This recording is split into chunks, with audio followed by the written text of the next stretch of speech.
Good morning students. आज हम पढ़ेंगे पार्ट 3 संधि। संधि जिसे हम जॉइनिंग भी कहते हैं। आज संधि में हम कितने टॉपिक्स पढ़ेंगे और क्या पढ़ेंगे, आइए एक बार देखते हैं। संधि का अर्थ, परिभाषा, संधि करना, संधि विच्छेद, संधि व समास, संधि के प्रकार। आज हम इतने टॉपिक्स पढ़ेंगे। तो चलिए हम पहले जानते हैं कि संधि का क्या अर्थ है। संधि का अर्थ होता है मिलाप या फिर योग, जिसका सीधा सा अर्थ होता है जोड़ना। योग का अर्थ भी होता है जोड़ना, मिलाप का अर्थ होता है मेल, मेल या फिर जोड़। यानी वर्णों के मेल से, परिभाषा देखें तो वर्णों के मेल से जो विकार उत्पन्न होता है उसे ही संधि कहते हैं। यानी वर्णों के मेल से जो विकार या परिवर्तन शब्द में उत्पन्न हो, जो चेंजेस आए, उसे ही हम संधि कहते हैं। परिभाषा तो आपने समझ ली, आइए इसे एग्जाम्पल से समझते हैं। कैसे? हमने यहाँ पर शब्द लिखा है परम, धन, आत्मा। अभी आप कहेंगे हमने बोला है कि वर्णों के मेल से, तो हाँ, हम यहाँ पर वर्ण ही जोड़ते हैं। संधि में हम कभी शब्द नहीं जोड़ते, हमेशा वर्णों का मेल होता है। तो देखिए कैसे, परम का म इसमें होता है अ, ठीक है, और यहाँ पर है बड़ा आ। हम इन दोनों को प्लस कर रहे हैं। वर्ण का मीन्स है हमने परम और आत्मा को प्लस नहीं किया है, हमने इन्हें जोड़ा नहीं है, हमने छोटा अ और बड़ा आ को जोड़ा, यानी हमने दो स्वरों को जोड़ा है। और इन दो स्वरों का मेल करने के बाद जो हमारे वर्ड्स में चेंज आते हैं वो होगा परमात्मा। मीन्स परम, धन, आत्मा में हमने यहाँ से अ गायब करके और यहाँ पर एक मात्रा ऐड कर दी, जिसे हम परमात्मा कहेंगे। समझ आया? हमने यहाँ पर क्या जोड़ा है? सिर्फ दो वर्ण जोड़े हैं, छोटा अ और बड़ा आ। तो आपने देखा हमने यहाँ पर शब्द नहीं जोड़े हैं, बाकी चीज़ें अपनी जगह हैं। हमने सिर्फ यहाँ पर दो वर्णों का योग किया है। दो वर्णों के योग से हमारे शब्द में ये चेंजेस आ गए, ये परिवर्तन आ गया। यहाँ पर परम आत्मा की जगह परमात्मा हो गया। क्लियर? नेक्स्ट वर्ड से समझते हैं। कवि, धन, इंद्र लिखा हुआ है, तो हमने यहाँ पर भी, कवि में भी प्रत्येक स्वर में एक, प्रत्येक व्यंजन में एक स्वर होता है। हमने यहाँ पर भी छोटी ई और छोटी ई जोड़ा है। हमने लास्ट वर्ड, पहले शब्द का लास्ट वर्ण और दूसरे शब्द का फर्स्ट वर्ण, हम यहाँ पर इस तरह से जोड़ देते हैं, इस तरह से इनका मेल करते हैं। यानी छोटी ई और छोटी ई मिलकर भी बनेगा बड़ी ई यहाँ पर। तो हमारा चेंज कहाँ है? कवि, धन, इंद्र को हमने बनाया कवींद्र। चेंजेस आए क्योंकि यहाँ पर जो स्वर में स्वर है छोटी ई का, और यहाँ पर भी पहला स्वर है छोटी ई का, यहाँ लास्ट और यहाँ फर्स्ट, दोनों के जोड़ से बना यहाँ पर बड़ी ई, और हमारा वर्ड जो बना वो है कवींद्र। तो आपने देखा हमने यहाँ पर किसी शब्द को नहीं, हमने यहाँ पर वर्णों को जोड़ा है, और वर्णों को जोड़ने के बाद ये परिवर्तन जो आता है इसे ही हम संधि कहते हैं। ये संधि कहलाता है। इतना समझ में आ गया? आगे बढ़ें। यही है जोड़। हमने पढ़ा संधि का अर्थ, मिलाप या योग, संधि की परिभाषा और संधि करना। हमने ये तीनों चीज़ें सीख ली हैं, यानी हमारे 3 टॉपिक क्लियर हो गए हैं। इफ एनी क्वेरी, कुछ अगर नहीं समझ आ रहा है, then ask me questions. Next topic है हमारा संधि विच्छेद।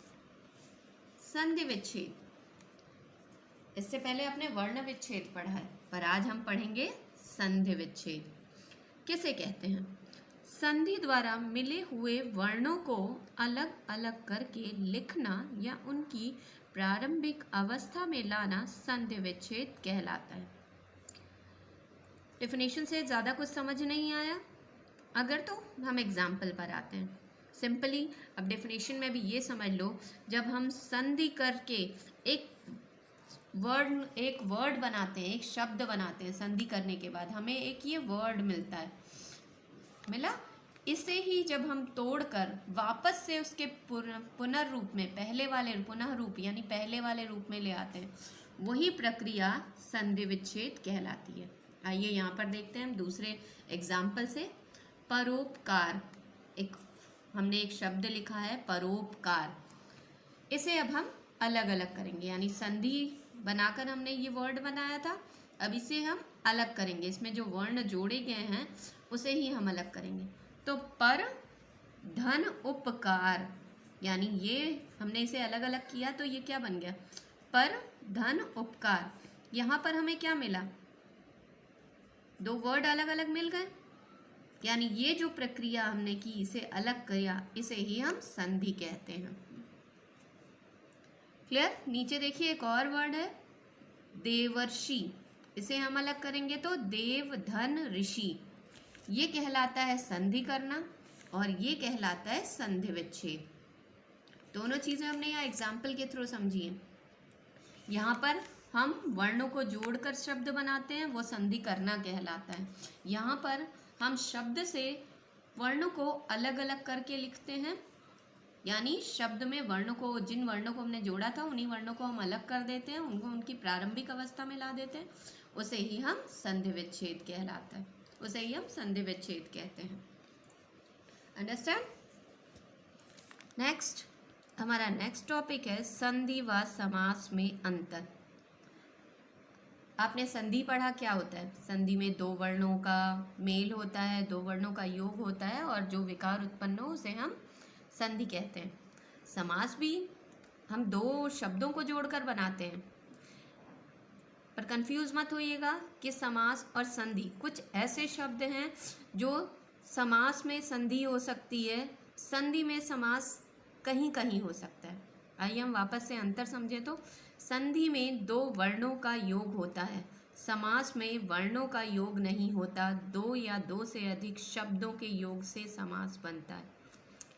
जहाँ समास होता है वहाँ संधि अवश्य होती है और जहाँ संधि होती है वहाँ समास हो सकता है। वहाँ पर समास का होना नेसेसरी नहीं है, ज़रूरी नहीं कि वहाँ पर समास हो जहाँ संधि है, पर जहाँ समास होता है वहाँ संधि अवश्य होती है। डिफरेंस समझ में आया? जहाँ संधि है वहाँ समास होता है, वो नेसेसरी है, पर जहाँ समास हो वहाँ संधि हो, ऐसा नेसेसरी नहीं होता है। आइए एक एग्जाम्पल से समझते हैं। हमने यहाँ पर एक वर्ड लिखा है परमानंद, ये वर्ड है, इसको हमने अलग अलग किया तो ये परम आनंद, ये समास है और ये संधि भी है। यहाँ पर हमने परम और आनंद को जोड़कर बनाया परमानंद, और यहाँ पर हमने अ और आ को जोड़कर परमानंद बनाया है, यानी यहाँ पर समास होने के साथ साथ यहाँ पर संधि भी है। क्लियर? इफ एनी केस कोई प्रॉब्लम आ रही है आपको संधि और समास के अंतर में, देन आप क्वेश्चंस कर सकते हैं। नेक्स्ट टॉपिक है हमारा संधि के भेद। संधि के कितने भेद होते हैं? तो संधि के 3 भेद होते हैं। पहला होता है स्वर संधि, दूसरा व्यंजन संधि, तीसरा होता है विसर्ग संधि। हम एक एक करके संधि के भेदों को पढ़ेंगे। पहले हम पढ़ेंगे स्वर संधि। स्वर संधि किसे कहते हैं? दो स्वरों के पास पास आने से संधि या वर्ण परिवर्तन होता है, उसे स्वर संधि कहते हैं। ये डेफिनेशन है। सिंपल लैंग्वेज में मैं आपको समझाऊं तो दो स्वरों के मेल से जो वर्ण परिवर्तन या फिर जो परिवर्तन या विकार उत्पन्न होता है उसे हम स्वर संधि कहते हैं। यहाँ पर सिर्फ दो स्वर मिलेंगे, दो स्वरों के मेल से जो भी परिवर्तन या विकार उत्पन्न हो उसे हम स्वर संधि कहते हैं। एग्जाम्पल के थ्रू, रमा धन ईश, यहाँ पर हमने जोड़ा, म के अंदर है बड़ा आ और ई, बड़ी ई, और इसका योग बना है ए, यानी आ और ई का योग बना ए, तो हमारा संधि वर्ड बना रमेश। तो यहाँ पर आपने देखा ये भी स्वर है, ये भी स्वर है, दोनों में से कोई व्यंजन नहीं है। तो हमने अभी जो डेफिनेशन पढ़ी है, दो स्वरों के मेल से जो मेल या दो स्वरों के मेल से जो विकार या परिवर्तन हो उसे ही हम स्वर संधि कहते हैं, क्योंकि यहाँ पर सिर्फ स्वरों का मेल है। नीचे वाला भी एग्जाम्पल देखिए, यहाँ पे है हिम धन आलय, यानी यहाँ पर छोटा अ और बड़ा आ, मीन्स छोटा अ प्लस बड़ा आ। यहाँ पर भी जो हमारा योग आएगा वो बड़ा आ का, यानी दोनों को जोड़ कर हमने बनाया हिमालय। यहाँ पे भी हमने स्वर ही जोड़े हैं, ना कि व्यंजन। क्लियर? पढ़ लीजिएगा, अगर कोई प्रॉब्लम आती है देन आस्क मी क्वेश्चन।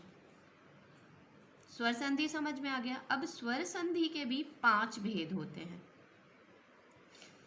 ये 5 भेद कौन कौन से होते हैं? दीर्घ संधि, गुण संधि, वृद्धि संधि, यण संधि और अयादि संधि। सो आज के लिए स्टूडेंट्स इतना ही। इन संधि जो स्वर संधि के ये जो भेद हैं इन्हें हम नेक्स्ट क्लास में पढ़ेंगे। आपके लिए कुछ क्वेश्चंस हैं नीचे लिखे हुए हैं, देखिए इसी वीडियो में। संधि किसे कहते हैं? उदाहरण देकर स्पष्ट करो। स्वर संधि के भेदों के नाम लिखिए। संधि व समास में अंतर बताइए। संधि विच्छेद किसे कहते हैं? ये जो 4 क्वेश्चंस मैंने यहाँ पर दिए हुए हैं, ये आपको रफ कॉपी में लिखकर लर्न करना है। सिर्फ लर्न करना है, किसी फेयर कॉपी में कोई वर्क नहीं करना है आपको। ओनली रफ कॉपी में आंसर कर लिख के उसे लर्न करना है। और इन सब के आंसर मैंने अपनी इस वीडियो में दिए हैं। So do that, it's your homework. Thank you class.